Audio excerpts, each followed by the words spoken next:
group of local people, we got together saying, well, actually, it would be nice to have a pub that was receptive and available to everybody, and that it was more than a pub. And also a whole philosophy we had about it being more than a pub, and that we did a lot of engagement with the local communities. So I think the university became aware of us, and there soon became this relationship. We live in an area where a lot of the people don't have a lot to do with the universities.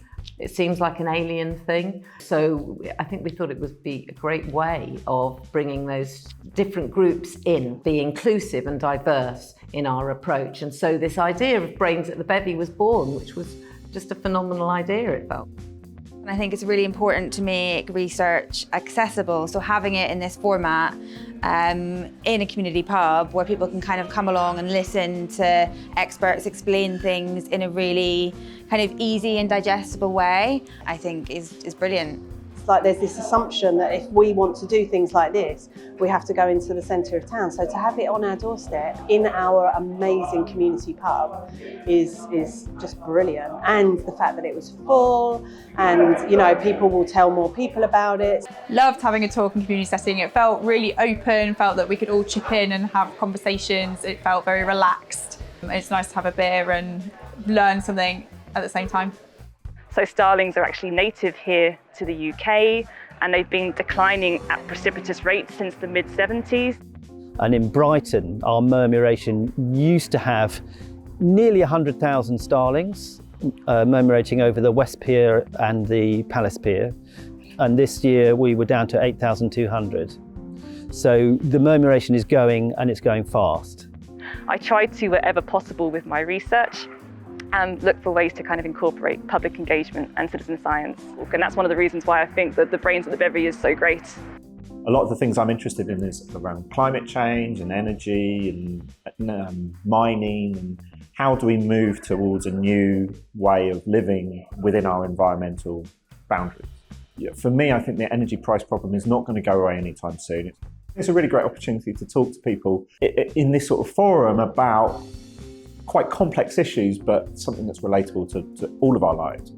I work for Brighton and Hove Energy Services Cooperative, and we are a not-for-profit community energy group. We try to deliver free, impartial and trusted energy advice to people who are at risk of fuel poverty or mired in fuel poverty. But I've decided to give a talk at Brains at the Bevy because hopefully it will provide an opportunity to reach an audience that I might not otherwise reach.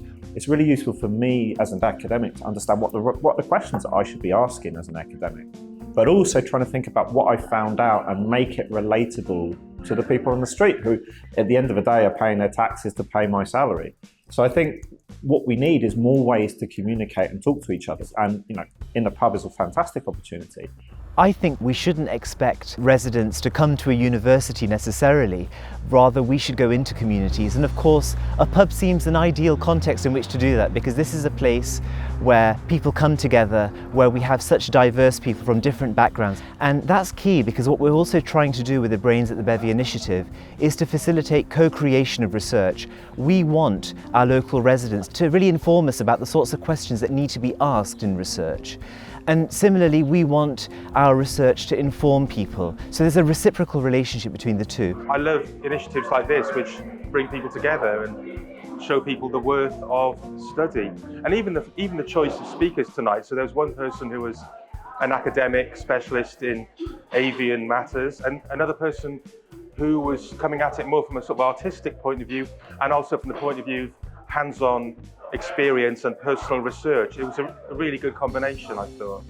I think it was brilliant to have the academics and the local community organisation, because it kind of grounds the theory in reality, and means that people also have, you know, something they can kind of take away and do after, and access to kind of take action on what they've learned. We love any excuse to come to the Bevy and to learn about something which has always fascinated me. It's just a perfect combination, really.